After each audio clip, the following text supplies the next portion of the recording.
evening, everyone. Today's Wednesday, May 18th, 2022, and we're here for regularly scheduled town board and CDA meetings. As usual, we'll start with the Pledge of Allegiance, and I think tonight we'll have Eric lead us in the pledge. Nice. All right, change it up.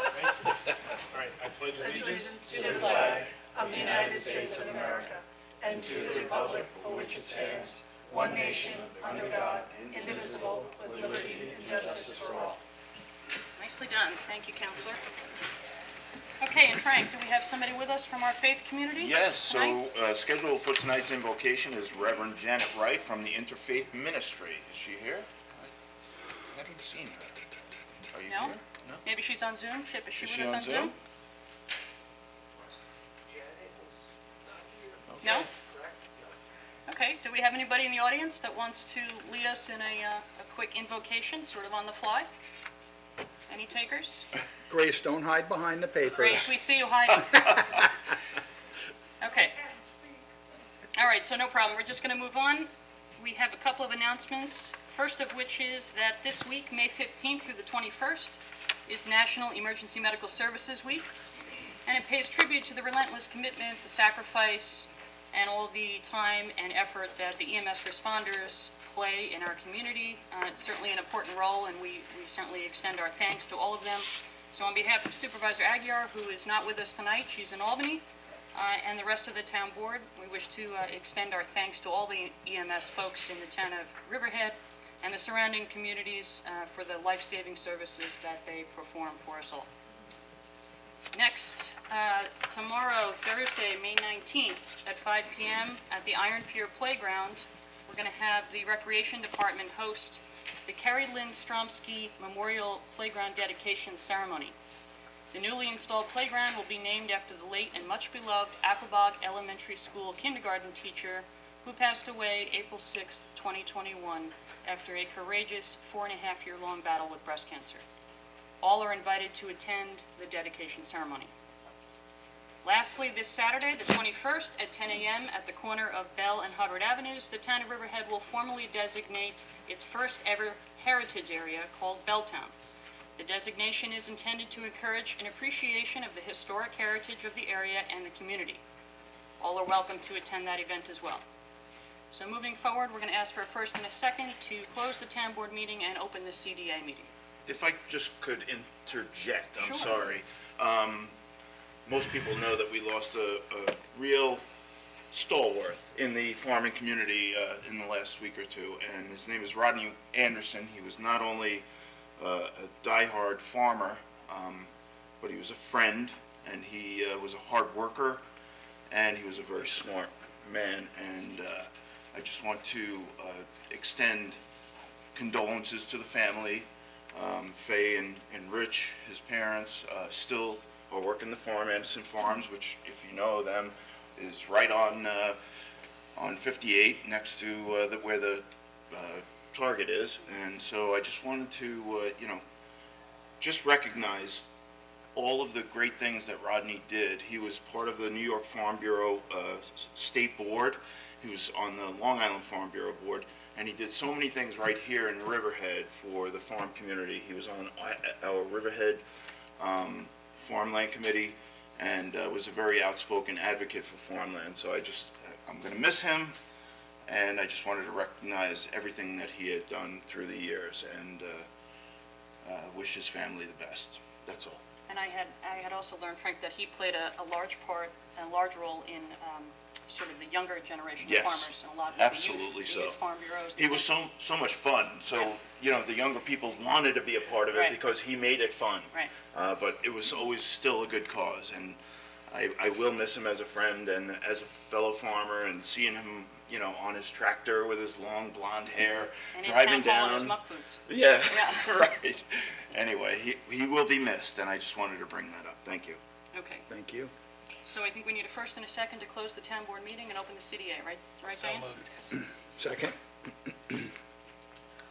Kern, Yes. Rothwell. Yes. A-Rod. Yes. Hubbard. Yes. Aguirre.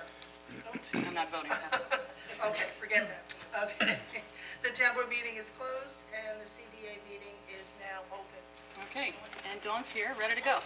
Good evening to the Board of the Community Development Agency. We have a very short agenda today. We have a resolution to approve the minutes of the special meeting of March 24th, 2022 at 9:30. So we need a motion and a second, or we need comments on any resolutions. I don't know if there's any comments. Anybody in the on those audience to minutes. comment on the one resolution to accept the minutes? Chip, anybody on Zoom? Nobody wants to speak? Nobody, okay, no Okay. takers. So then we can, Call the we vote. need a motion and a second. So motion. Second. Okay, and Kern, Yes. Rothwell, Yes. Ayrat, Yes. Hubbard. Yes. Okay, the minutes of the special meeting of March 24th are approved, and now it's time for open comments from the public. Anybody in the audience for anything on open topic related to CDA? If you want to comment, ma'am, you can go to the podium. I'm not sure if it's related to CDA, Okay, to the town. okay. So you'll have an opportunity to chat about that later on. This is just specifically for CDA. Chip, anybody on Zoom? Okay, Okay. There being no comments, we can do a motion and a second to close the CDA meeting and open the town board meeting. So moved. Second? Kern, Yes. Rothwell. Yes. Bayrock. Yes. Hubbard.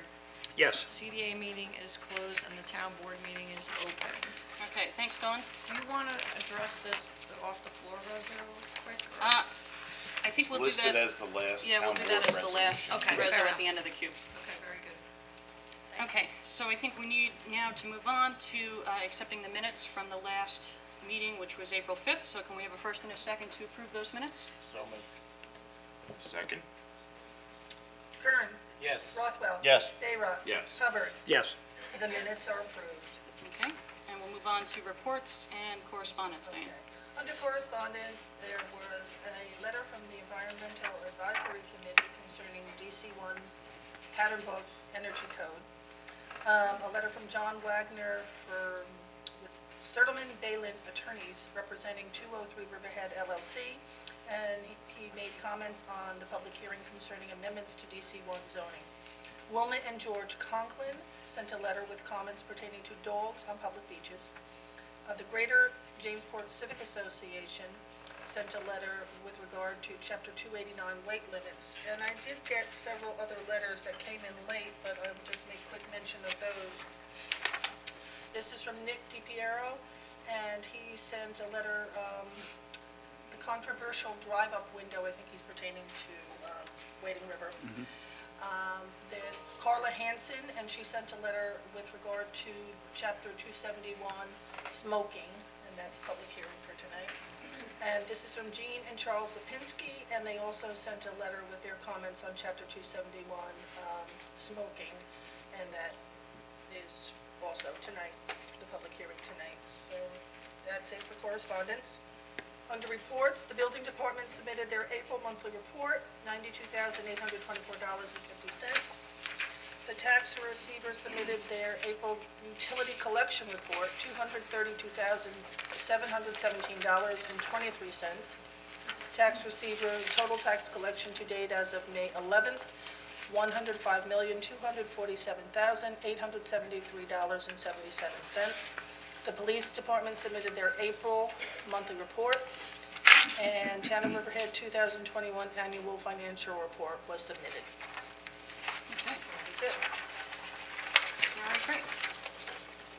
So we're going to move on. We have 6 public hearings scheduled for tonight. We'll get started with the first one, which was scheduled for 6 o'clock. The time is now 6:13.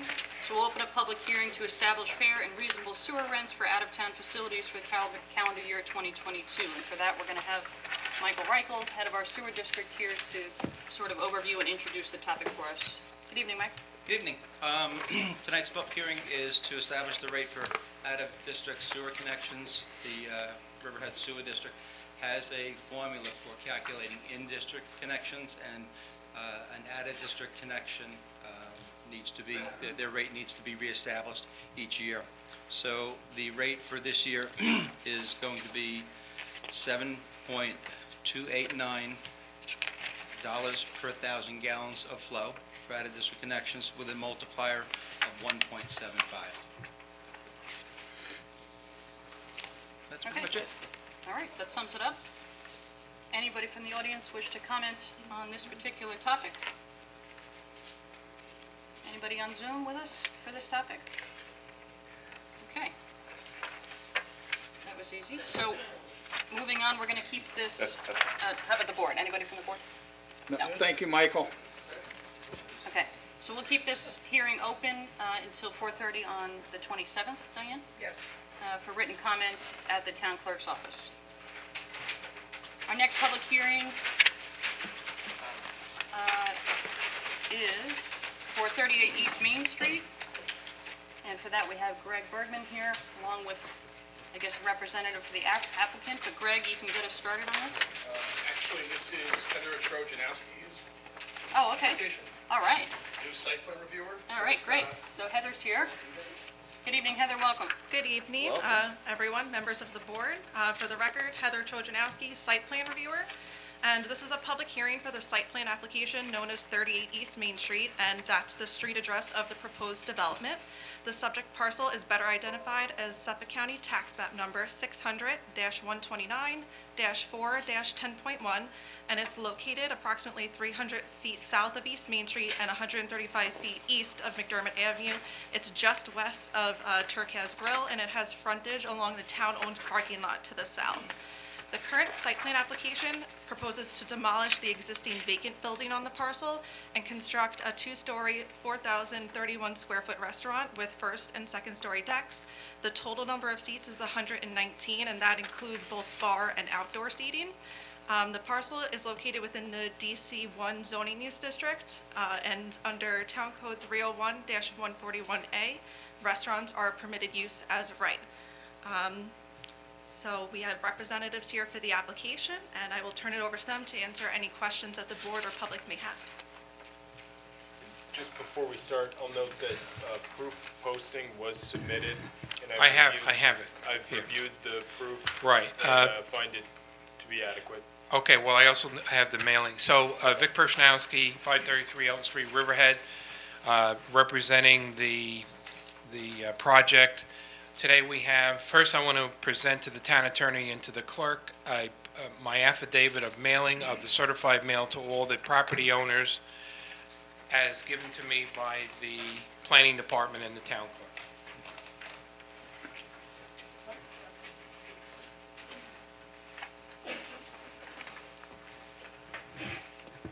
So Heather explained the project. We have here tonight one of the owners of the property, Bob Castaldi, famously one of the owners of the Suffolk Theater, and August Huff, our architect who designed the building. Basically, we're going to tear down an old building and put up something that's very beautiful and germane to the property. Will fit right into the revitalization. One thing I will say, in talking to a lot of the restaurant people downtown, and I was in the restaurant business downtown with all the apartments going up, there is a great opportunity in the future for people walking to these restaurants, creating a synergy of activity, as we used to say years ago when we started revitalizing Riverhead. So there is, these restaurants will thrive on all the apartments that have been built. So we're here to answer any questions. August, you want to just give a brief description of the project? Good evening, board members. August Henry Muff, architect. This project is, as you can see, it's a two-story building. It's going to house a 93-seat restaurant and 26-seat bar indoors, and also outdoors. We have some bar area underneath the outside porches, and it is a Group A2 occupancy, a restaurant, which is a permitted use in the building zone, which it's in Downtown Center 1, DC 1. The building has a height of 34 feet 10 inches, where 60 feet is permitted in that zone. It has a floor area ratio of 1.15, where a maximum of 4.0 is permitted. All of the stormwater runoff, which the site will generate, will be captured on site in dry wells. And the amount of flow that we have to capture is 171.9 cubic feet. I'm proposing 206 cubic feet to be captured. And an application will be made to the Riverhead Sewer District on this project. It will be a sprinklered building, and it also has it will be ADA compliant with a Lula to get you up to the first floor. And the siding is going to be hardy plank, which is a fire-resistant material. And the roof is Timberline asphalt shingles, and the trim is white PVC. The building is built on the property line, and nothing will be extended beyond the property line. And it is 4,031 square feet, and I'm willing to answer any questions that the board or the public might have. Anybody in the public looking to comment on this public hearing? Are you going to be providing any parking? We are not providing any parking. We're in the parking district, Correct. so, yeah, there's no room on the site. I understand that, that's why I'm kind of curious. I just have a quick question about the ADA compliancy. You said it was Lula. Could you just explain that for the public? Sure. Lula stands for Limited Use, Limited Access, I believe is what it Access, yeah. stands for. It's not an elevator, but it is a wheelchair lift, Okay. which will take you from the accessible route from the public sidewalk right up to the Lula and take you up to the first floor. The building's in a flood zone, so it's out of the ground several feet, and so we have to deal with the ADA compliance. Thank you. Anybody else? Type of restaurant? Any beg idea pardon? yet what type of restaurant? It's to be determined. Okay, Yeah. good. Chip, anybody on Zoom? Okay. It'll fit in nice down there with the Turcaz House and with the Peconic County Brewery. I think that's would be a nice addition down there. Yeah, thank you. The design basically emulates some of the buildings that are in the area, including the Turkish restaurant, which has hip roofs on it. This building is proposed to have hip roofs. The residence next door also has hip roofs, and so I looked at both of those buildings before designing this house, this building. Very good. Thanks for investing in Riverhead. Thank you. Again. Again, right? Continually, right, Bob? Okay. So we're going to close this public hearing. We'll leave the written portion open until the 27th. Close of business 4:30 on the 27th. So moving on to public hearing number 3, which was scheduled for 6:10 tonight. And that is for Chapter 289, vehicles, traffic, and parking regulations related to no parking on Sound Avenue. So we're going to ask Eric Howard, our town attorney, to briefly overview this topic for us. Eric? All right, thank you. All right, so we previously held a public hearing on prohibition on parking on Sound Avenue back in August 20 of 2019. That public hearing closed with no subsequent action by the town board. So the idea here is to hold that public hearing again, field comment from the public, whether they're for or against this provision, and make a determination as to whether the parking should be prohibited on both sides of Sound Avenue for the length of Sound Avenue from Wading River all the way to the South Hold town boundary line. It's approximately 13 and a half miles. Now, in our town code, we currently have 3 sections where parking is already prohibited. This provision would change that. Those would be taken out, and a new provision would be put in that just says it's prohibited all along both sides of the road. And with that, I would invite any comment from the public.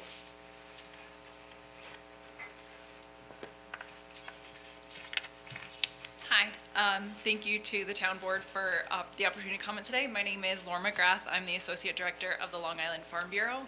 Could you county- repeat the name again? I'm sorry. Yeah, sure. Lauren McGrath. Thank you. No problem. So we are a county farm bureau. We represent the remaining 550 farm operations on the island, a large quantity of which are in the town of Riverhead. So I just wanted to offer some comments on the proposed change. While ensuring safety in the town is obviously a priority and something no one would argue, we just wanted to raise a couple of points for consideration before voting on this potential code amendment. Firstly, there was no specification that I could find in the code that would constitute enforcement in terms of like width away from the road. So the reason this could be a potential concern is we often have farmers that may pull over to the side of the road to address an issue in their field or to check on equipment. So just something that could perhaps either exempt accepted agricultural practices or just a clarification saying, how far off the road would constitute acceptable legal parking so that the farmers don't potentially end up with a ticket while they're trying to do some work. So the second concern was the potential for the need for signage. We would just like to ask that in the instance that signage is put up, that the town and the highway department could consult with some of the farmers and the farm operators in terms of finding proper sighting that wouldn't impede their either field access, farm stand access, or anything of that nature. And then the last, we would just like some collaboration in terms of enforcement. We know that sometimes, with the public facing view, if someone comes out and gets a ticket, they might come right back into the farm stand quite upset with the farmer themselves. So if we can just, we want that to be a collaborative process as much as possible so that we can work to keep, preserve the rural character, keep everybody safe and happy and not too angry at the farmers. So that was all I had today. If there's any questions, please let me know. I would just clarify with respect to your first comment, the prohibition would include the rights of way on each side typically. I think that's about 15 feet on each side. I'd have to Okay, double yeah, check if that with could be the clarified, highway 'cause- superintendent, but I think that's what it typically is. Okay, we figured that was the case, but I had heard, varying reports of how long the right-of-way was, so maybe perhaps if there was a way to just add that into the code, just so that, everybody knows what they can and can't do, that would be very helpful.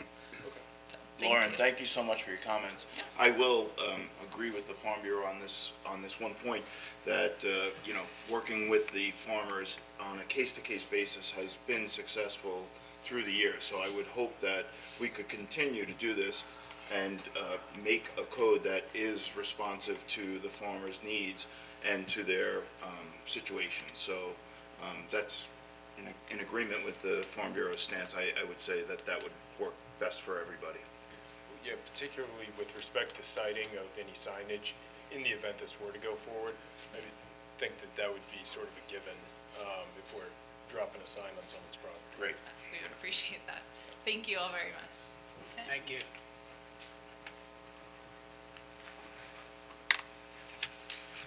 Good evening. Good evening. I'm Mary Beth Solnicki. I am a resident on Sound Avenue. And the question I have at this time is why this is being implemented? Because other than specific sites where there are problems with parking on the side road, I don't see any serious, people parking anyplace else on Sound Avenue. The only time I see people parking on Sound Avenue, pulling over, make a call, do something in their car, whatever they're doing. What happens if I want a yard sale? I pay taxes and I decide I want to have a yard sale on Sound Avenue. Now I'm told that people can't park there.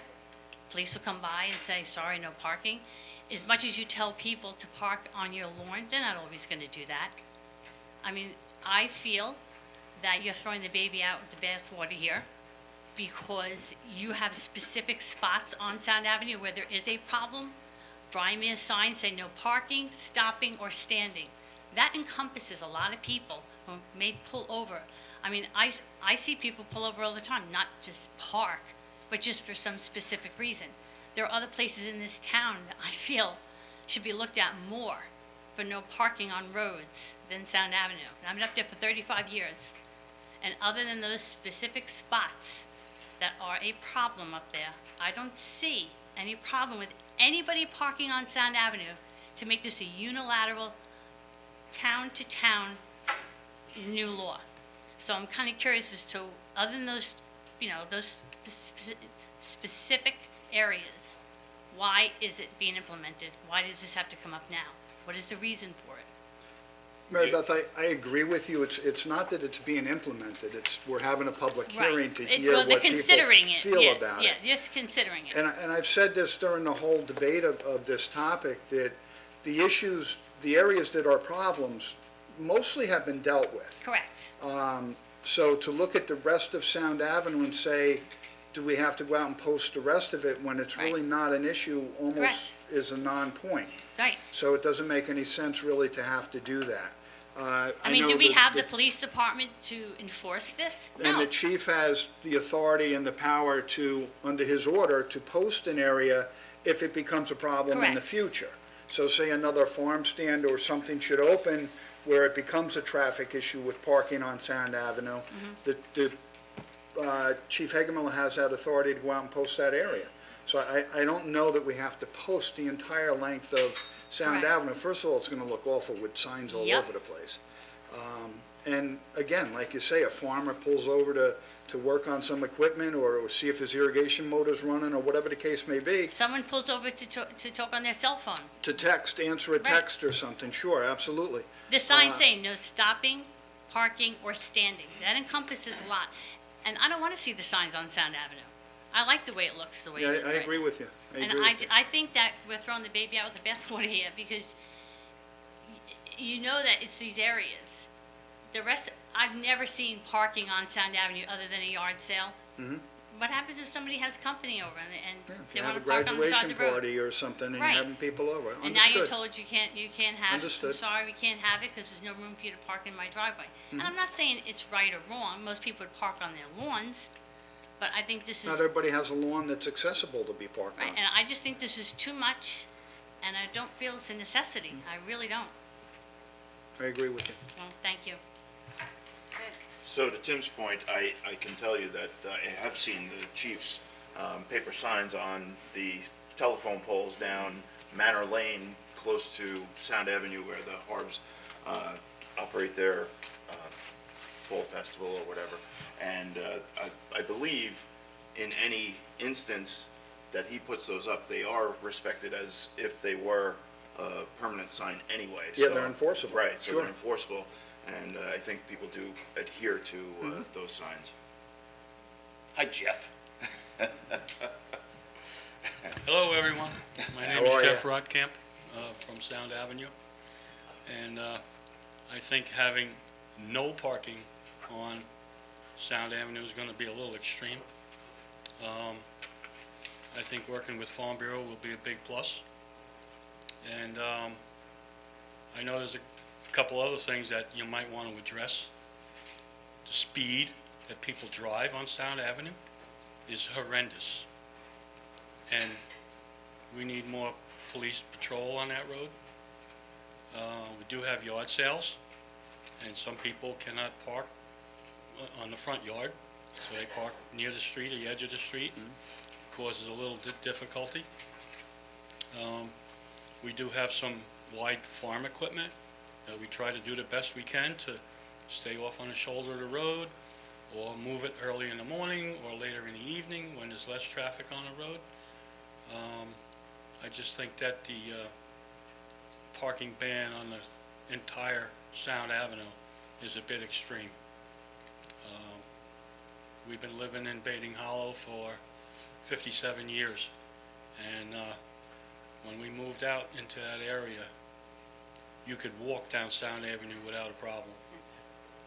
And times have changed. So try and maybe listen to the agriculture a little bit more. We've made loads of sacrifices for the town. So that's my feeling. Thank you. Thank you, Mr. Thanks, Jeff. Rotkamp. Anybody else to comment? Anybody joining us virtually to comment on this, Chip? Okay.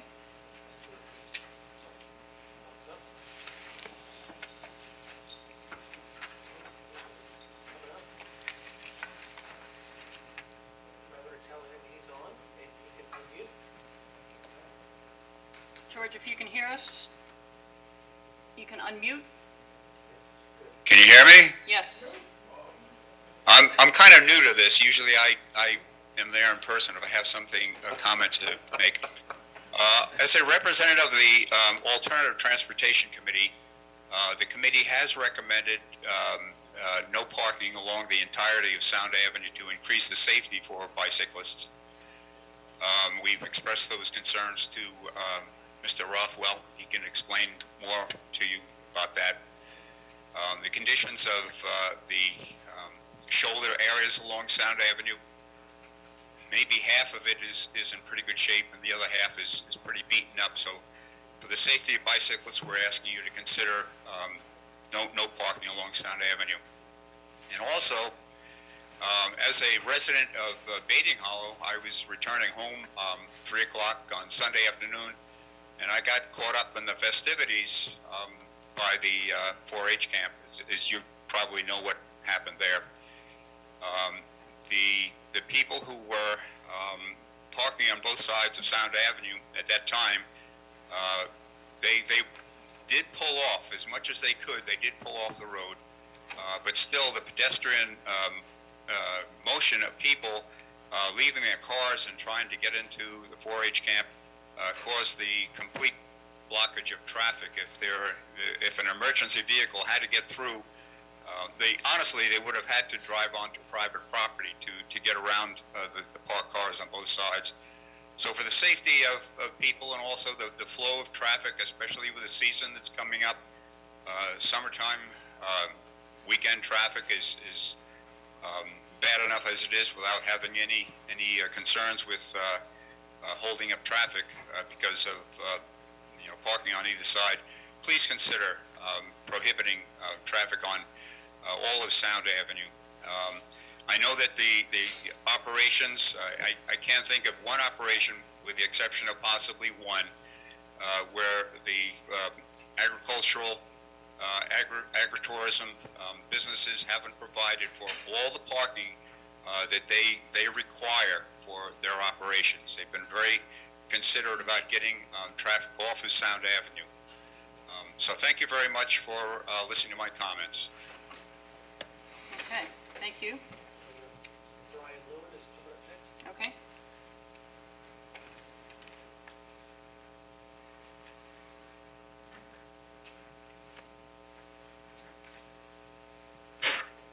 Hello? Mr. Lewin, can you hear us? Yes, can you hear me? Yes, we can hear you. Yeah, I just wanted to comment on it. A few years ago, this was made a big issue, and they kind of broadsided us with this, saying we were having people parking on the side of the road. So over the next, summer or so, we had moved all of our fences back on every field. We changed the whole parking for our strawberries, changed the whole parking for all of our tomatoes and everything like that, and our berries. And, I just don't understand if this is something, we're doing wrong, or, it's just, I feel like it's just something every time, like, we're being, I don't know if we're being singled out here, or if it feels like that. Actually, Brian, we did single you out, but singled you out because you did a good job.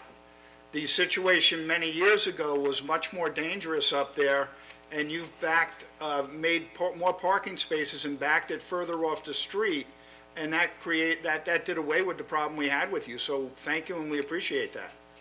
So I just want to make sure, because, I moved everything back, but even so, if I move everything back, nobody's going to come down and say, that's not good enough, that's the only thing I'm worried about, because in my mind, more than enough, and I even had, I don't remember, the guy from the town come down and said, everything looks great, and, it was a different regime there than it is now, but, even they said that was fine. I just don't want to say, now everything's, good to go.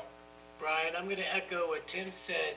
You guys have done a fantastic job. This is not about you. All right, well, I appreciate it.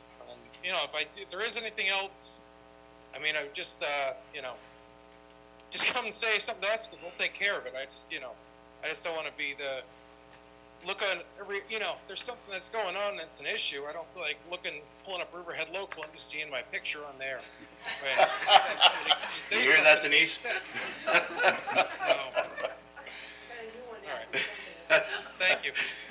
you, No, Brian. Brian, I echo the same sentiments, and you guys did a wonderful job of accommodating some of the complaints from the past. And I would agree to, a case-by-case basis where there is a problem in a certain area, and not to have this whole widespread ban. I would favor an individual basis especially for the farm community. I mean, if you got an issue, if one person or one entity or one business is, causing an issue, I mean, they just came up and said something to us. I mean, we took care of it within, I don't know, 2 weeks to a month. I don't even remember how long. It was pretty quick. So, I mean, I don't know who, quote unquote, is causing an issue, but if it is, just say, you could go to somebody and just say, hey, instead of like making it a bigger to do and making it a full parking ban, just say, hey, can you fix this? It goes a long way if just a little communication, you know what I mean? So, Yep, thank you, Brian. Agreed. all right. Thank you. Okay? Hello, can you hear me? Yes. Hi, yeah, I just had a follow-up. I appreciate, the comments from the board, how we've, helped address the issue and that, that we're on the same page here and, we want to keep communication open. We own a lot of land, obviously, so, sometimes, it felt early on like we were being singled out. We did our best to address it. One thing I just want to follow up on that I'm a little concerned about is this talk about widening Sound Avenue. Well, if they go ahead and widen Sound Avenue, then we've moved our fences back to get people more off the road. But then if the Sound Avenue gets wider, are we going to have to move our fences back even further? Or what is the status on the idea of widening Sound Avenue? Eric, that's something that's being talked about in the comp plan. That may or may not happen. These are things we're looking at to try to ease traffic on the road itself. So that was one suggestion. I don't know that we're going that way, but that was one suggestion only that came up. Yeah, is the idea of a central turning lane, it seemed kind of, it doesn't really make sense to me. I mean, maybe I'm not seeing it, but if you got both directions of traffic using one central turning lane, that seems like a kind of a dangerous setup to me. I'm just, I'm trying to, and I just wanted to get an idea of, if you thought they were going to go that way, and, as far as moving fences back even further, to get people further off the road, and then, what's going to happen with all that? I just hadn't heard a lot about that, but I know it's an idea, so. Yeah, Eric, it's still in discussion, and actually, it's come down to maybe just in certain choke points, so that there might be a middle lane. So, Yeah, again, it's in discussion. okay. Yeah, just one other comment, like I was tallying up on Google Earth the amount of acreage we've changed to pushing fences back and rearranging and creating additional parking areas. It's close to 10 acres. I think it's at least 9 acres that we've moved to accommodate for additional parking, just so the community is aware of that, which was, before it was farmland, and we've taken that out and, added it to more parking, so. Yeah, it's appreciated, thank you. Okay, thank you. Okay, Eric, thank you. Chip, anybody else? That's all. Okay. All right, seeing nobody else, we're going to close this public hearing. Again, we'll leave the written comment open until 4:30 on May 27th. So we'll move on to our next public hearing, which was scheduled for 6:15, regarding Chapter 289, parking prohibited on Cliff Road East. So Eric, you can briefly overview this one for us as well, if you don't mind. Thank you, yes. All right, so this is a short piece of the road that dead ends. It's just east of Dogwood Road, and there is one driveway on the north side, one driveway on the south side, and then there is, looks like 2 houses at the terminus, and one house that doesn't have a real driveway that sort of has an easement for access. Now, the problem has come up that people are parking in the terminus, which is blocking the two houses at the end of the road from access to their house. So this recommendation came from the Traffic Safety Committee to prohibit parking on the north side of the road and on the terminus, so as to alleviate that issue for those two homeowners. Okay. Anybody here to comment on this public hearing? Anybody on Zoom, Chip? No takers on this one. All right, so we'll leave it open for written comment, as we said, till May 27th, close of business 4:30. And we'll close this public hearing, move on to the next one, scheduled for 6:20, regarding Chapter 289 weight limits.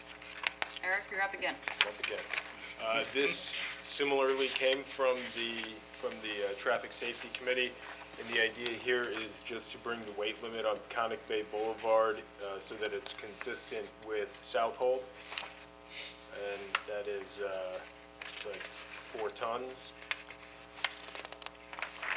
Yes.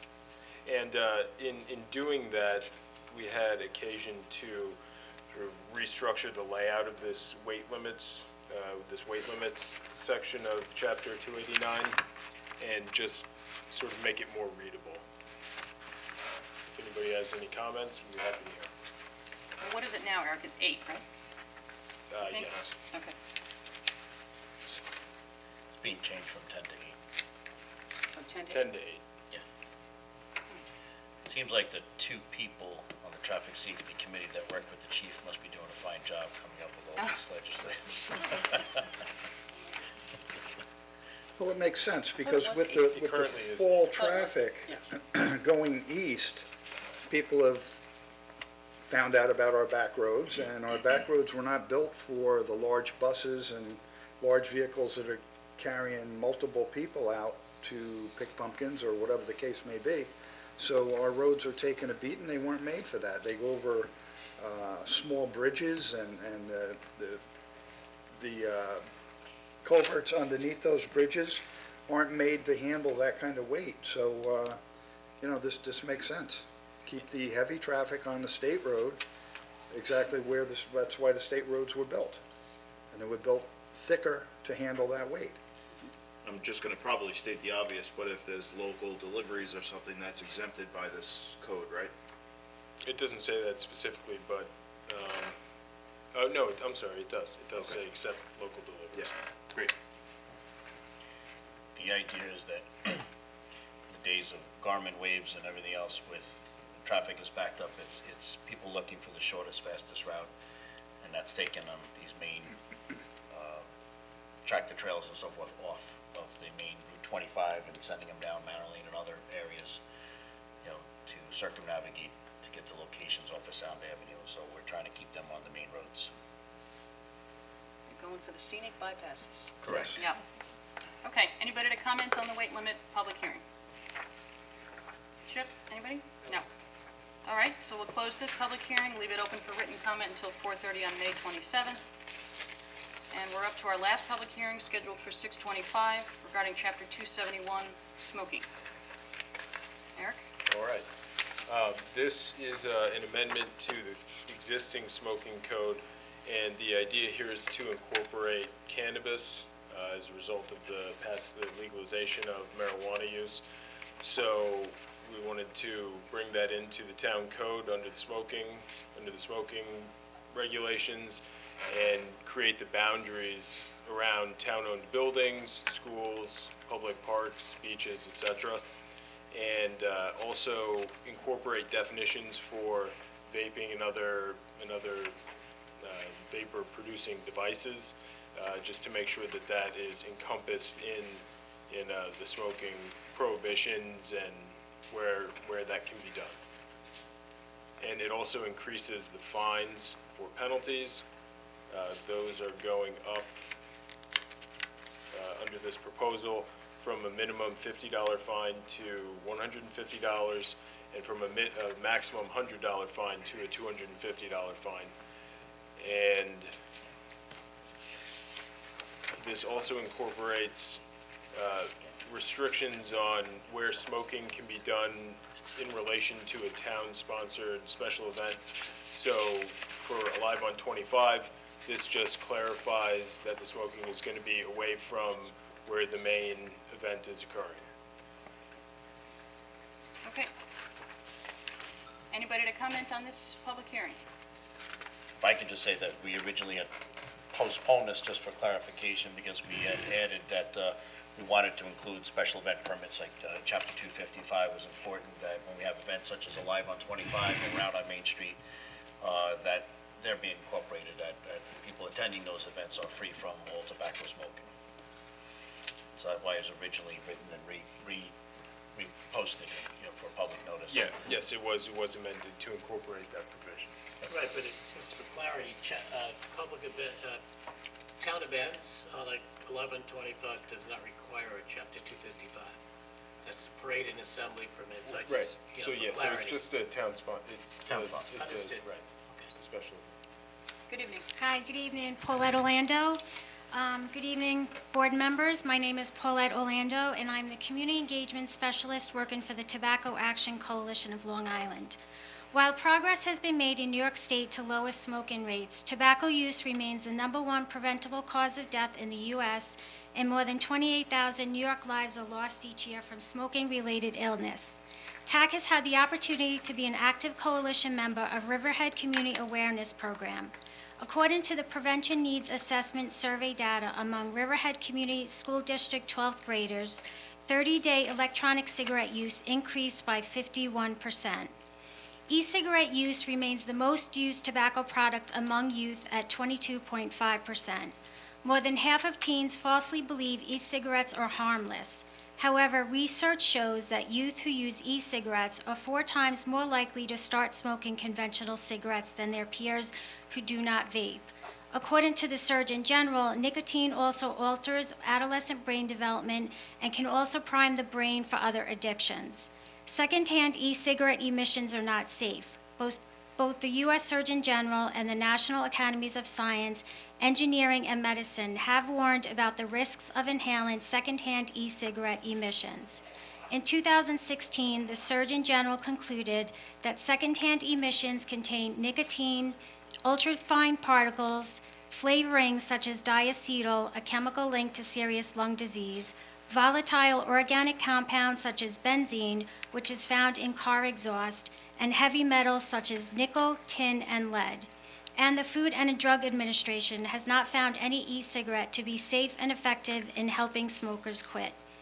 Those who use e-cigarettes and vaping devices are at increased risk for cough, wheezing, and an increase in asthma exacerbations.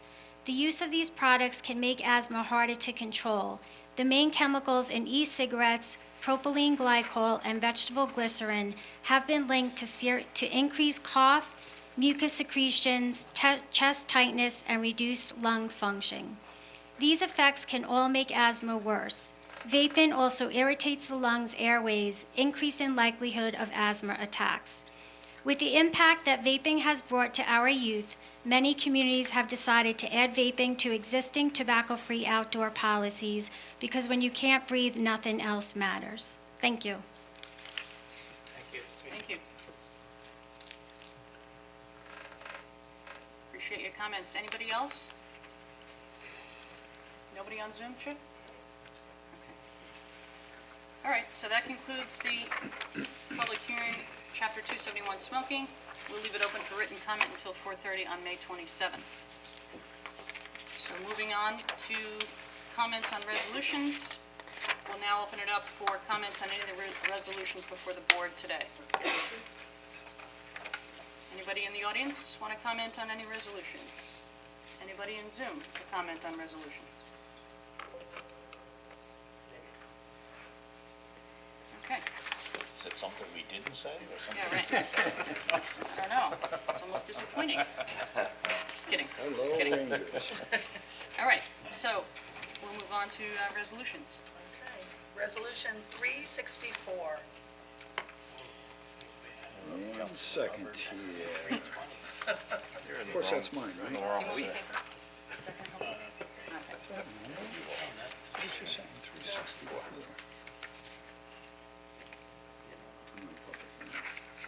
Okay, U-Haul Facility Water Capital Project number 82207, budget adoption, so moved. Seconded. Vote, please. Kern. Yes. Rothwell. Yes. Bayrock. Yes. Hubbard. Yes. Resolution adopted. Resolution 365. Sewer District Capital Project number 20024, Best Western Hotel Indigo closure, so moved. Seconded. Vote, please. Kern. Yes. Rothwell. Yes. Bayrock. Yes. Hubbard. Yes. Resolution adopted. Resolution 366. Appoints a call-in recreation aide to the Recreation Department, so moved. Second. Vote, please. Kern. Yes. Rothwell. Yes. Bayrock. Yes. Hubbard. Yes. Resolution adopted. Resolution 367. Appoints a call-in recreation aide to the Recreation Department, so moved. Seconded. Vote, please. Kern. Yes. Rothwell. Yes. Bayrock. Yes. Hubbard. Yes. Resolution adopted. Resolution 368. Appoints a principal office assistant, so moved. Seconded. Vote, please. Kern. Yes. Rothwell. Yes. Bayrock. Yes. Hubbard. Yes. Resolution adopted. Resolution 369. Appoints an intern to the Fire Marshal's Department, so moved. Seconded. Vote, please. Kern. Yes. Rothwell. Yes. Bayrock. Yes. Hubbard. Yes. Resolution adopted. Resolution 370. Appoints new seasonal beach personnel to the Recreation Department, so moved. Second. Vote, please. Kern. Yes. Rothwell. Yes. Bayrock. Yes. Hubbard. Yes. Resolution adopted. Resolution 371. Appoints a recreation specialist to the Recreation Department, so moved. Seconded. Vote, please. Kern. Yes. Rothwell. Yes. Bayrock. Yes. Hubbard. Yes. Resolution adopted. Resolution 372. Appoints a recreation specialist to the Recreation Department, so moved. Seconded. Vote, please. Kern. Yes. Rothwell. Yes. Bayrock. Yes. Hubbard. Yes. Resolution adopted. Resolution 373. Accepts the retirement of a homemaker, so moved. Seconded. Vote, please. Kern. Yes. Rothwell. Yes. Bayrock. Yes. Hubbard. Yes. Resolution adopted. Resolution 374. Accepts the retirement of the Water District Maintenance Crew Leader, so moved. Second. Vote, please. Kern. Yes. Rothwell. Yes. Bayrock. Yes. Hubbard. Yeah, congratulations to Charles Lee J. on his career with the town of Riverhead. We thank him for his time and service, and best to him in his retirement. Resolution Yes. adopted. Sorry. Thank you. Resolution 375. Accepts the resignation of an automotive equipment operator, so moved. Second. Vote, please. Kern. Yes. Rothwell. Yes. Bayrock. Yes. Hubbard. Yes. Resolution adopted. Resolution 376. Terminates an employee, so moved. Seconded. Vote, please. Kern. Yes. Rothwell. Yes. Bayrock. Yes. Hubbard. Yes. Resolution adopted. Resolution 377. Authorizes the supervisor to execute a stipulation with a police officer, so moved. Seconded. Vote, please. Kern. Yes. Rothwell. Yes. Bayrock. Yes. Hubbard. Yes. Resolution adopted. Resolution 378. Authorizes purchase of highway equipment for highway maintenance, construction, reconstruction, and/or snow removal, so moved. Second. Vote, please. Kern. Yes. Rothwell. Yes. Bayrock. Yes. Hubbard. Yes. Resolution adopted. Resolution 379. Awards bid for 2022 annual procurement contract, so moved. Seconded. Vote, please. Kern. Yes. Rothwell. Yes. Bayrock. Yes. Hubbard. Yes. Resolution adopted. Resolution 380. Awards bid for a 2022 annual construction contract, so moved. Seconded. Vote, please. Kern. Yes. Rothwell. Yes. Bayrock. Yes. Hubbard. Yes. Resolution adopted. Resolution 381. Authorizes the town clerk to publish and post to bidders for chipper box truck, so moved. Seconded. Vote, please. Kern. Yes. Rothwell. Yes. Bayrock. Yes. Hubbard. Yes. Resolution adopted. Resolution 382. Authorization to publish advertisement regarding a request for the proposals for a renewable energy technology project at the Riverhead Town Landfill, Youngs Avenue, Riverhead, New York, 11901, so moved. Second. Vote, please. Kern. Yes. Rothwell. Yes. Bayrock. Yes. Hubbard. Yes. Resolution adopted. Resolution 383. Authorizes co-sponsorship of a Live on 25 Street Festival on July 1st, July 15th, July 29th, and August 12th, 2022. Rain date August 19th, 2022, 5 p.m. to 9:30 p.m. with the Riverhead Business Improvement District Management Association Incorporated.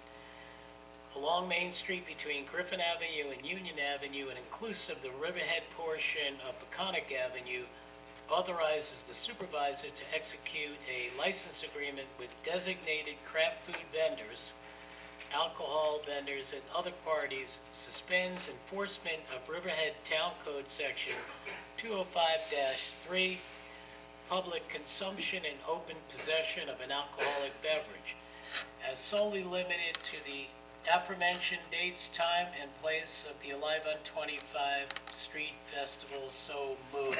You read that next time. Good work. Told you you talk a lot. I'm sorry, what'd you say? Oh, let me read that again. Hold on. I second it. Okay. Vote, please. Kern. Yes. Rothwell. Yes. Bayrock. Yes. Hubbard. Yes. Resolution adopted. Resolution 384. Sure. Approve special event, Chapter 255, resolution for Latin Music Festival, June 12, 2022. So moved. Vote, please. Seconded, sorry. Oh, I'm Kern. sorry. Kern. Wait, this is for June 12th. I'm gonna say no on this. I think this group needs to go back to the drawing board, take a little bit more time, and get their online ticket sales in order, et cetera, et cetera. Rothwell. I agree with Councilman Kern, and I think that the application needs to be reviewed and further reconsideration towards traffic advisory and attendance limits. So I'm going to vote no. Bayrock. Yeah, in light of what happened last weekend, I have to vote no. Hubbard. This organization can take their interests to other towns. I don't want them in our town anymore, and I absolutely vote no. The resolution is not adopted. Resolution 385. Riverhead Sewer District Bond Authorization, so moved. Seconded. Vote, please. Kern. Yes. Rothwell. Yes. Bayrock. Yes. Hubbard. Yes. Resolution adopted. Resolution 386. Councilman Bayrod's always very short. Public interest order They do for... it by capabilities. Public interest order for the increase and improvement of the facilities of the Riverhead Sewer District in the town of Riverhead, Suffolk County, New York. So moved. Second. Vote, please. Kern. Yes. Rothwell. Yes. Bayrock. Yes. Hubbard. Yes. Resolution adopted. Resolution 387. Schedules public hearing on proposed amendment to Town Code, Chapter 301, zoning and land development known as the Long Island Workforce Housing Act. So moved. Second? Vote, please. Kern. Yes. Rothwell. Yes. Bayrock. Yes. Hubbard. Yes to the public hearing. Resolution adopted. Resolution 388. Two in a row here. Authorizes town clerk to publish and post public notice to consider a local law to amend Chapter 259 of the Riverhead Town Code entitled Raceways, 259.4, Days and Hours of Operation, rescheduling. So moved. Seconded? Vote, please. Kern. Yes. Rothwell. Yes. Bayrock. Yes. Hubbard. Yes. Resolution adopted. Resolution 389. Adopts a local law to amend Article XLV, Chicken. Denise? Supplementary Use Regulations, Chapter 301 of the Code of the Town of Riverhead to include Chapter 301-222.1 entitled Small Lot Ordinance. So moved. Seconded. Vote, please. Kern. Yes. Rothwell. Yes. Bayrock. Yes. Hubbard. Yes. Resolution adopted. Resolution 390. Adopts a local law amending Chapter 301 of the Riverhead Town Code entitled Zoning and Land Development, Article LVI, Site Plan Review. That's 41. So moved. Is that mine? Second. Vote, please. Kern. Yes. Rothwell. Yes. Bayrock. Yes. Hubbard. Yes. Resolution adopted. Resolution 391. Grants preliminary site plan approval for the site plan application of 133-139 Railroad Avenue, 133-139 Railroad Avenue, Riverhead, New York, Suffolk County Tax Map Number 600-128-3-17.1. So moved. Seconded? Vote, please. Kern. Yes. Rothwell. Yes. Bayrock. Yes. Hubbard. Yes. Resolution adopted. Resolution 392. Assumes lead agency status and issues negative declaration pursuant to SECRA for the proposed town code amendment known as the Long Island Workforce Housing Act. So So moved. this is the one that you're bringing up before, right? No, No. Okay. that's separate. Apologize. You need a second? Seconded.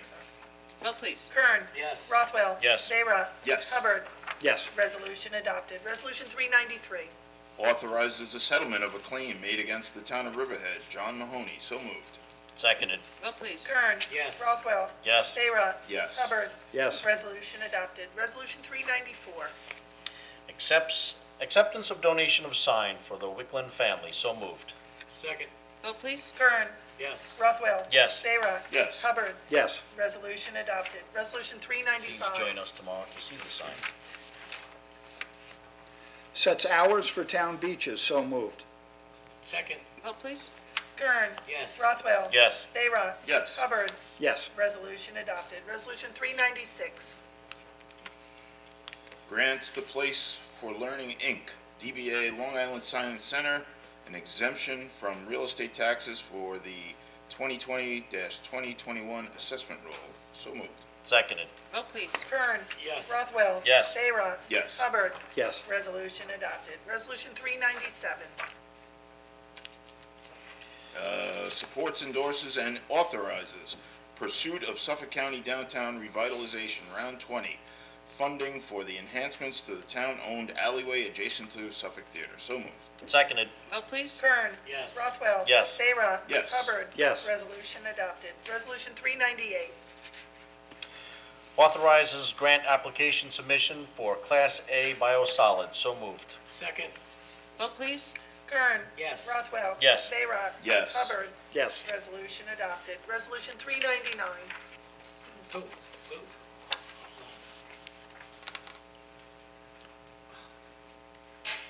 Authorizes the supervisor to execute a seventh amended agreement authorizing the town to accept funds from Suffolk County Office for the Aging for the purpose of supplementing the town's nutrition program for the elderly. So moved. Seconded. Vote, please. Kern. Yes. Rothwell. Yes. Vera. Yes. Hubbard. Yes. Resolution adopted. Resolution 400.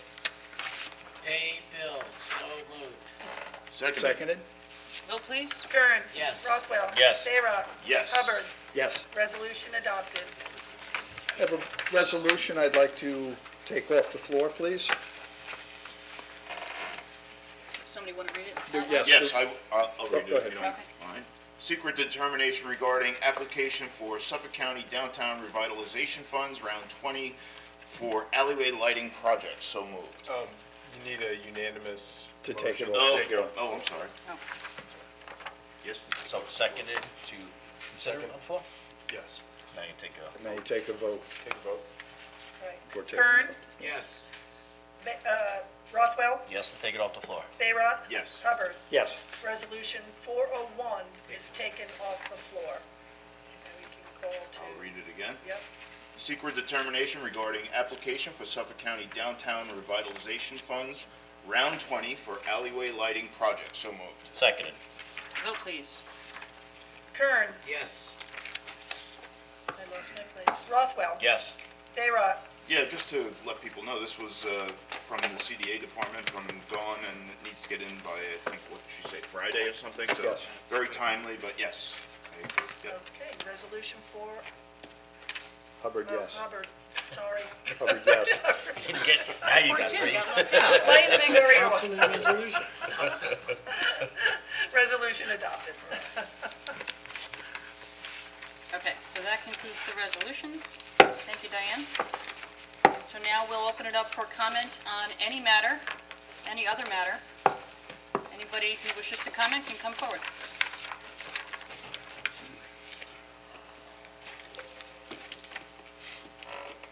Before we get started, I'll just ask that anybody who's going to speak, please state your name and your hamlet. And pursuant to the town board's adopted rules, the comments are going to be limited at 5 minutes. Good evening. Good evening. My name is Eva Roberts. I'm in the town of Riverhead. And I wanted to bring to your attention a situation that has arose. I live adjacent to, on the other side of the former True Tech facility on Elm Street. I live in the Greens. And my backyard faces the True Tech building. So, on Saturday, when I was trying to work remotely from home, I noticed outside a car slowly moving down the road with a man looking out the window, sort of like at each home, like going all the way down the road. And, you know, in these days, you know, I mean, you don't know what, you know, it was just very unusual. So I spoke to the man. I said, why are you going down the road slowly and looking at all the homes? Or what are you doing? And he said, that's what I'm doing. I'm going down the road slowly and looking at all the homes. So he was not, didn't want to say exactly where he was from or what he was doing, which, you know, I realize not against the law, I guess. But in these days, people are concerned that that street is a lot of families and people have kids, and people were looking at him like, what is he doing? You know, they have children, you know, these days. You don't know if they're going to snatch your child or what. So I said to him, well, then I'm calling the police. And he said something to the effect of, well, you don't know what you're getting yourself into, old lady. And then he would do this weird winking thing like this. And seriously. So eventually I did call the police, and Officer Trujillo, if I'm saying his name correctly, came and spoke to him. And found out that he is somehow affiliated with this new company. Let's see here. His name is Anthony, I'm not sure how you pronounce his last name, Niasi. He actually had a gun in his holster, and apparently it was verified that he has a full carry license. His car, which was a Mercedes, had a dealer's license plate on it for some reason. Anyhow, it was his, you know, his whole demeanor, his attitude, and he, it was like a veiled threat. You don't know what you're getting yourself into trouble, lady. I mean, what kind of, if these are, first of all, if these are going to be neighbors, what kind of way is that to introduce yourself to your neighbors? He could have easily said, oh, I'm, you know, checking out the neighborhood. I mean, he could have lied at least, or a little bit, and just fluffed it up a little bit, made nice. But no, he was trying to insult me. He called me old. I'm 62, okay, you know. He was no spring chicken. So I just want to bring to your, you know, attention how this man was approaching my street, and express my concerns for them, whoever is to be allowed in there. I mean, I've expressed other concerns on, you know, social media. Certainly, you know, for example, you know, if you're going to build something such as this where the public is going to be going, you know, like I had said, a nice fence, which I got like some puffback on social media for, but, you know, a fence, you know, and maybe some cameras if there's going to be public people walking around behind it, I don't know. Anyhow, I think we should look more closely at who this man is and why he has like a really bad attitude with the neighbors on Phillip Street in the Greens. Thank you. Thank you, too.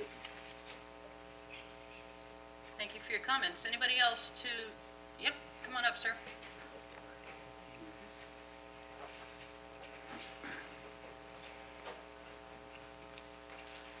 That wasn't me. Hey, how's it going? Thank you for allowing me a minute or two here. My name's Joe Gonzalez. I live in this town, and I guess I'm just a regular Joe. I don't have a good education. I just have a GED. Some of the questions I may ask, maybe the counselor for the town could answer it properly. I like to follow rules and directions. It's better to be part of the solution than part of the problem. I made I guess a suggestion. I don't know if it was the right way to do it. I left a couple of copies for the town board, and it's about having some kind of lotto, like selling lottery tickets in town, where the money stays in town, where the average person buys a raffle ticket for $5, and then we have a weekly raffle. And if just 1,000 people buy 2 tickets, that's $10,000. You'll have 3 winners, all getting an equal amount. But mostly, and more importantly, is I'd like to preserve 10% of the proceeds, 5% to go to a good program that the town has, which is the recreation department. A lot of people work. Sometimes they pay a fee. I did when I was a younger man. When my child was small, my wife and I, we would send them to the summer program. I think it was a very good thing. I know there's a problem with, apparently there's an issue with how expensive it is if a mother and father has to go to work, and how the cost of providing child care. So the town is providing a very good benefit there to the town. I support it 100%. Also, the firemen, more importantly, the firemen, they give a lot of their time and their effort. They're good people. I don't represent them. I don't speak for anybody other than myself. Just my opinion. But I think they should be compensated when they get retired. Maybe they should get like a $55,000, cherry on top when they leave the department. And so perhaps some of this money could be put aside, so this way this could happen. 5% for the recreation department, 5% for the retirement fund of the firemen. And I don't know if I have to create I think they call it an LLC, and obviously I want to follow the rules and follow the law and do the right thing. So I'm not interested in breaking rules. I'm interested in doing the right thing. So, but anyway, I'd rather somebody else take it off my hands. Maybe I'm not Mr. Popular or whatever. I personally don't care. I'll take on any challenges. But that's not my attitude, though. I'd rather somebody else, maybe, if they educate me and say, Joe, this is the right way to do it, the legal way, and and then we'll just go from there. I'd rather somebody educated take it from there, but I don't know what the legal requirements are. If somebody works for the town, they could do it or not. Basically, the idea is you sell raffle tickets. Maybe we'll sell 10,000 of them. Maybe we'll create $50,000 a week. You shake the bag, you pull out 3 tickets, and you read it out in public, and in front of the fire station or whatever, and you'll create funds. It's just an equation I basically thought about and put together, and so forth and so on. And if somebody wants to give me their opinion, call me or give me their opinion. My phone's tapped, but like I said, I take on all challenges. So, and I mean that in a good way. So I don't know, is this the appropriate way to, Yeah, you certainly, I think that the concern is that a municipality or a township is not allowed to do raffles or anything like that. So this would have to be a private venture that somebody would have to do on their own. It's a noble cause for the fire department and for the rec department, but in terms of the town being able to be involved with it, I don't think legally we can do that. Okay, so I was told that, and so I'll just I'll perhaps ask someone, I guess a lawyer, for advice. He'll probably want some money. I give him a good slap and he'll do what he's told. I'm just joking around. So, I'll just, for one, who regulates these kind of things in the state is the New York State Gaming Commission. You may want to have a call with them, that's one. 2, you may want to speak directly with the fire department and see if that's something you wanted to work with them in doing. You pick the rec department, speak with them and see if that's something, because you'd have to, that's my approach. Okay, that's good advice. So you're saying, hey, Joe, step one is go to the fire department and show them your suggestion and go from there? That's a very good possibility. I Okay. mean, doing it on your own, I just know the New York State Gaming Commission has. They don't scare me. They don't scare me. No, you don't need to be Oh, scared. okay. You don't need to be afraid of them. You just need to understand what their regulations are in the state, that's all. Okay, all right, I understand, and I thank you for your time. Sure. I did hear something before that I'd like to comment on. I don't know if it's my place to do it, but if the farmers are giving up part of their land where they earn an income from to build a bigger road, they should be compensated financially, right? But that's just my opinion. I don't know what the ins and outs of the thing is, but thank you very much for your time. I hope I didn't bother Thank you, Joe. nobody. And Sir, if I could, I would encourage you to talk to an attorney if you wanted to organize something like this. Okay. And I will say that it's never come up before, but we do have a provision of the town code that deals with games of chance. So I would direct your attention to that, and maybe, whatever attorney you speak with could start there too. Okay, that sounds fair, and I appreciate it. I hope I didn't bother nobody. Not at all. Okay, thank you very Have a much. good night. Have a nice night. Okay, thank you. Anybody else? Chip, anybody on Zoom? Okay.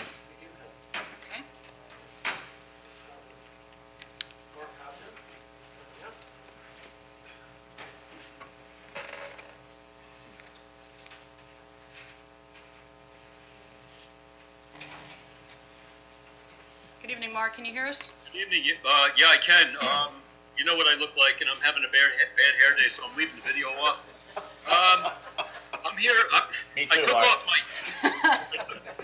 I took off my hat tonight. I've got no hats except as a taxpayer and a citizen tonight, and I wanted to ask about the Suffolk County Water Authority pipeline that's proposed, the 8.3-mile run from Flanders through our town to Laurel.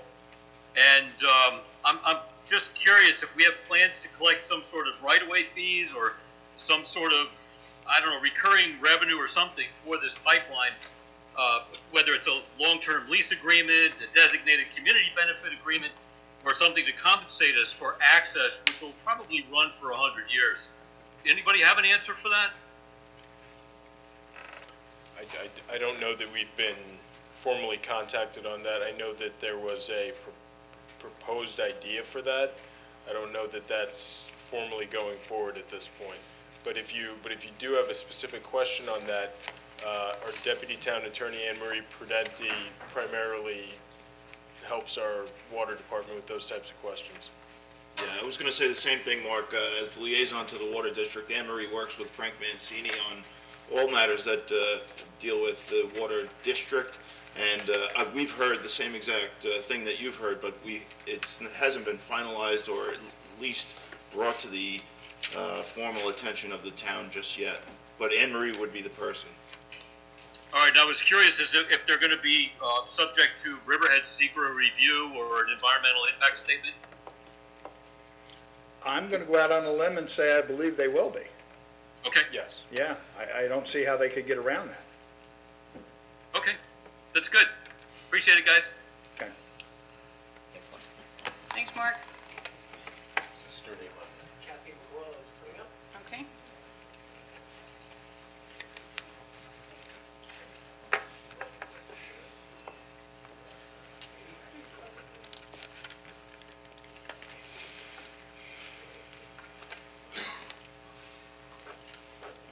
Good evening, Kathy. Can you hear us?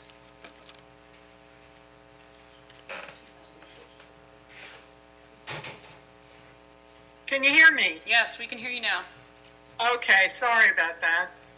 Are you still there? Yes, we're here. Okay. First of all, I'd like to thank you all for making virtual participation permanent for town board meetings. That is a wonderful thing, and the public greatly appreciates it. And secondly, I just wanted to make a few comments about what happened at the last work session, when you, the town board, suddenly decided not to move forward with the proposed zoning amendments that would have implemented the guidelines of the downtown pattern book. Specifically, the sustainability goals and design requirements for new development that require 40% green roofs and a net zero energy standard. Now, I know the pattern book was commissioned in 2019 at a cost of $175,000. It was costly, time-intensive project that included extensive community input, as well as input from various committees, including the Business Advisory Committee. Yet now that the implementation of the pattern book is on the brink of happening, that same Business Advisory Committee, through Mr. Sandalewski, raised objections. And you, the same folks who adopted the pattern book in January of 2021, now seem to have changed course based solely on the assertions from that same Business Advisory Committee, that these standards are a detriment to developers. I really do think we all understand exactly what that means.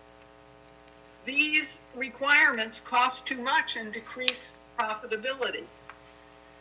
So it looks like all that time and money that you've spent on the pattern book was for naught. Just what was the point of that costly exercise? I truly wonder, and I honestly do wonder about this, I'm a weirdo, if any of you sitting there on the board ever go home at night and ask yourselves if you have built a bridge too far to developers at the expense and future of the people who live in Riverhead. Riverhead, unlike the other towns around it on the East End, seems to have bent over backwards for developers. Look around. What do we see with few exceptions? A lot of unattractive apartment buildings. And don't forget, we live on a small spit of land that is constantly being overtaken by the waters around it. Listen to the weather reports, and it's hard to miss the devastating storms and weird weather events that are a response to how we humans are treating the planet. Your responsibility is to preserve and protect Riverhead for those who live here now and their descendants. Your responsibility is not to those who develop, reap profits, the bigger the better, and then leave.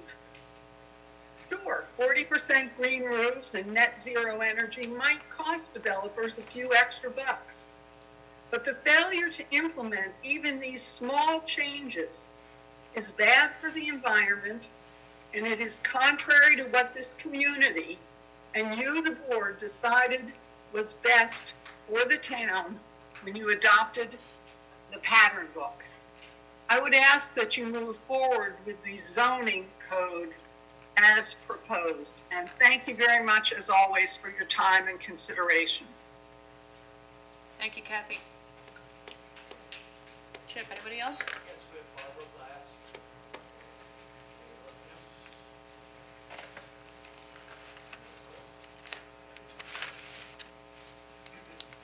Good evening, Barbara. Can you hear us? Yes, I can. Can you hear me? We can barely hear you. Barely. Oh, boy. Hold on. Let's see. That's better. Can you hear me now? Yes. Oh, wonderful. Thank you. My name is Barbara Blass, and I live in Jamesport. I first want to thank Jefferson for responding to a request from the community that a list of active land use projects be posted on the town's website.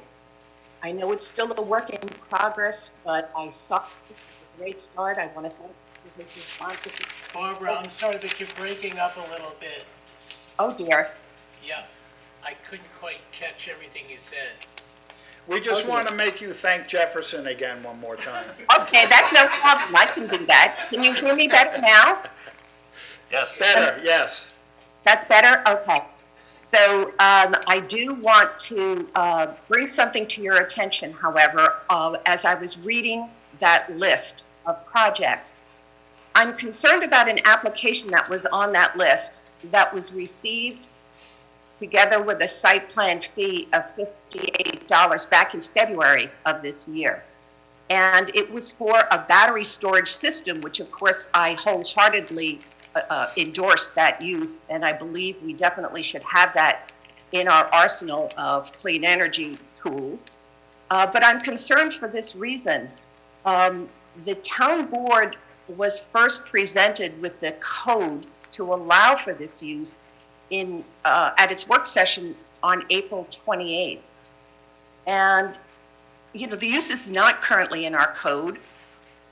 And I'm a little concerned that it seems this was out of sequence. Do you think it's more appropriate to provide for the use in the code, to adopt the development standards, designate the zoning use district, and then accept an application and a fee? To do it the way that it was done just raises a little bit of concern for me, and I don't know if it's a concern of yours. Perhaps there should be some sort of policy along those lines. The second comment that I have concerns S-Power 2, which was issued its permit to build a 36 megawatt solar facility back in June of last year. Some of you may remember that the following month, I made a statement before the board questioning what I believe to be the town's lack of attention to the application.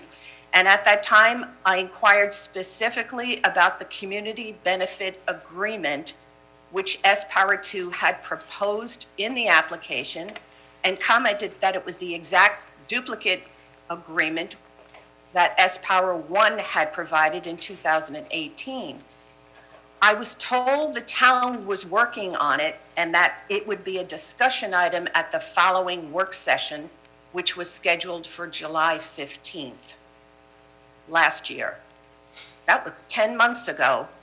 It was never put on the work session agenda, and there's still no community benefit agreement. So I'll just leave the question out lingering. I don't expect an answer, but I'm wondering what the holdup is in the negotiations and what the timeline might be for the community to have an open discussion about the community benefits agreement. I thank you very much for your time and consideration of these issues. Thank you, Barbara. You're welcome. Anybody else, Chip? That's all. Okay. Yes, Jeff. Jeff, did you want to come up and just comment on the battery storage piece of Ms. Glass's comments? Good evening, everybody. Good evening, Barbara. Jeff Murphy, for the record. With regard to the battery storage unit, they made the application beginning of this year. We have prepared a draft code amendment that's still being revised, and we have been in consultation with the applicant and their attorney. They understand that we are proceeding with a code amendment, and that in whatever form it gets adopted, they're going to have to abide by it. They have no vesting, and we presented I want to say it could have been about 90% complete. The board members raised some issues at the work session, and we're amending the draft as we speak, and hopefully we'll have that before you in the next few weeks. But the applications can be bound by whatever decision this board ultimately reaches. Okay. Thank you. Thanks, Joe. I'll just briefly comment on the solar too. Anne Marie she's had multiple telephone calls, exchanging emails with counsel for solar too, and has worked up a draft that she's, gone back and forth on with revisions with their counsel. I don't know if I can't give you a firm timeline for when it's going to be completed, but she has been substantively working on that quite a bit recently. Okay, great. Thank you, Eric. Anybody else for open comment? Chip, that's it on Zoom? Nobody else in the audience? Can I ask Bill Rothar to come forward? I just want to ask you one question. I want to know if you want to publicly comment on other games of chance that are happening tonight. With respect to a particular game? Just a second, he's got to take his earphones out. He was listening to the game. He doesn't have his Rangers bow tie on tonight. 1-0 good guys. Okay. Thank you, sir. All right, so this concludes our town board and CDA meetings for tonight. Can we have a motion to close the meeting? Seconded. Thank you, everybody. This concludes our meeting, and be safe. That is correct.